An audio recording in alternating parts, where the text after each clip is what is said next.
Hello friends, welcome to my channel. आज हम अंगूरी रसमलाई बनाने वाले हैं, जो इस वीडियो को देखने के बाद आप भी बनाने वाले हैं।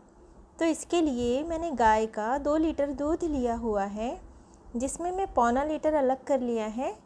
ये पौना लीटर दूध इसे मैंने उबालने के लिए रख दिया है और इसे हमें गाढ़ा करना है। इसे हमें बिल्कुल धीमी आंच पर रखना है। थोड़ी थोड़ी देर में इस तरह मलाई आ जाती है, तब हमें वापस चला लेना है। वैसे तो यहाँ पर 2 लीटर दूध लगता है, लेकिन मैंने 1 लीटर से भी कम पौना लीटर दूध लिया हुआ है। अब हम इसमें थोड़ी सी शक्कर डालने वाले हैं। लगभग ये 4 छोटी चम्मच शक्कर है।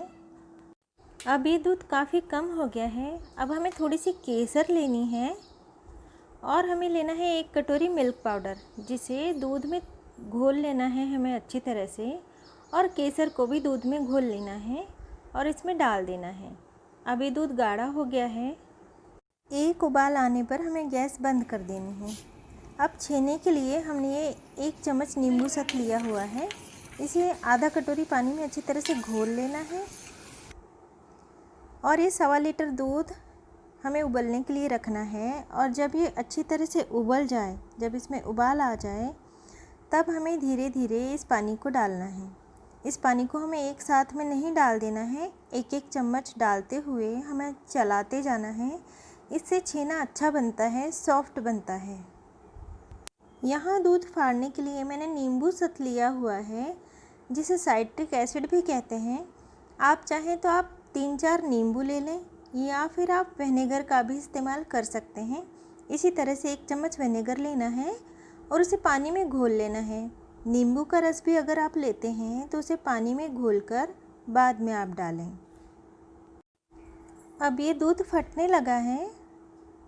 थोड़ा सा हम और डालेंगे इसमें, ताकि अच्छी तरह से फट जाए और पानी में से छेना बिल्कुल अलग हो जाए।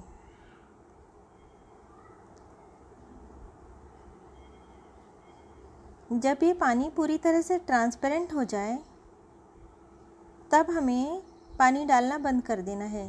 यानी खट्टा पानी जो हमने नींबू सत का लिया हुआ था, वो डालना हमें बंद कर देना है। यदि हम नींबू सत का पानी और डालते हैं तो छेना बहुत कड़ा हो जाएगा। बस हमें इसे छान लेना है। इस तरह से हमने एक कपड़ा रखा बर्तन पर और तुरंत ही हमें इसे छान लेना है। क्योंकि ये गर्म होता है, इसलिए इसे छानते समय हमें बहुत सावधानी रखनी पड़ती है। इसके बाद में इस कपड़े को इस तरह से लेकर इसकी पोटली बना लेनी है हमें।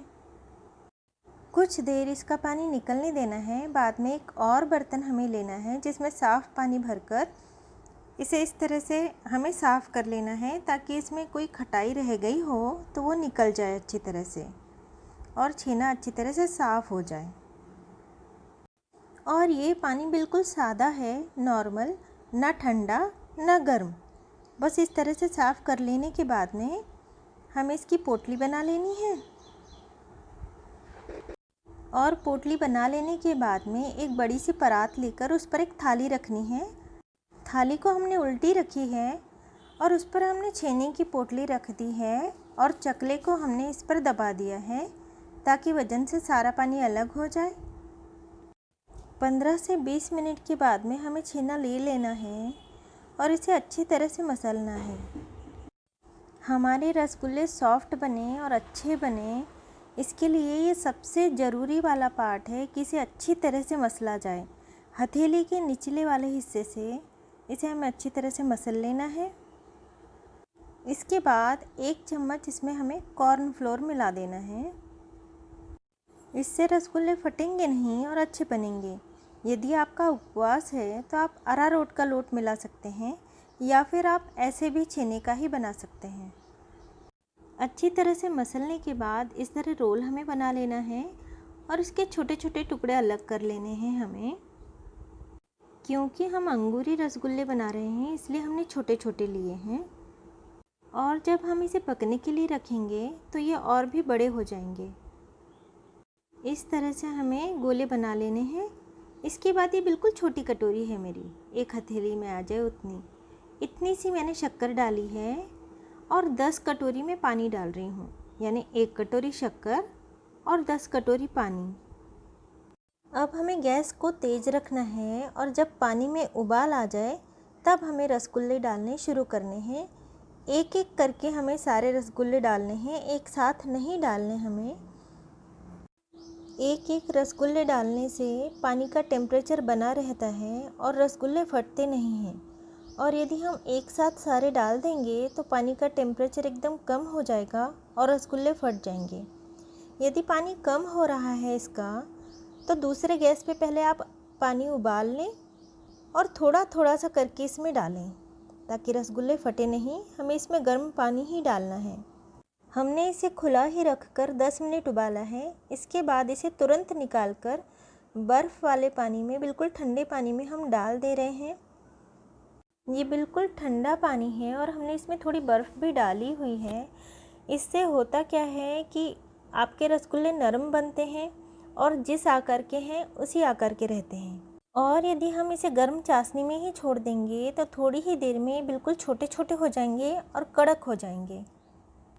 अब आधे घंटे के बाद हमें इस तरह हल्का सा दबा दबा कर इसे निकालना है और जो हमने दूध बनाया था उसमें इसे डाल देना है।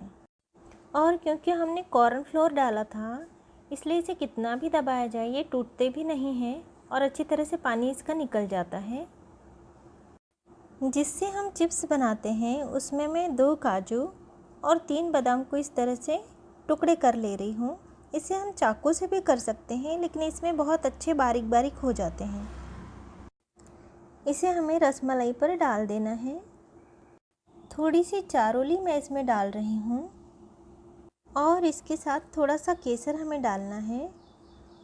इससे इसमें और भी अच्छा कलर आ जाता है। और ये तैयार है हमारी टेस्टी रसमलाई। ये अंगूरी रसमलाई आपकी अच्छी बने इसके लिए हमें कुछ बातें ध्यान रखनी हैं कि जब आप चाशनी में से रसगुल्ले निकाल कर दूध में डालते हैं तब हमें दूध को थोड़ा कुनकुना कर लेना चाहिए। रसगुल्ले डालने के बाद हमें दूध को कुनकुना करना है ताकि रसगुल्ले अच्छी तरह से दूध को पी लें। दूसरा ये कि यदि आपका फुल क्रीम वाला दूध है यानी उबाल कर आपने मलाई नहीं निकाली, कच्चा ही दूध आपने लिया और उससे ही बना रहे हैं, क्रीम वाला दूध है, तो ऐसे दूध में जब आप छेना तैयार करते हैं ऐसे दूध से तो उसमें आप 3 चम्मच तक कॉर्नफ्लोर डाल सकते हैं। और तीसरा ये कि दूध को गाढ़ा करने के लिए मैंने 1 कटोरी मिल्क पाउडर यूज़ किया था। यदि आप चाहें तो आप खोआ भी डाल सकते हैं, लेकिन यदि आप दूध से ही बनाना चाहते हैं तो पौना लीटर के बदले आपको 1.5 लीटर दूध लेना होगा, लेकिन उसे गाढ़ा करने के लिए आपको बहुत समय लगेगा।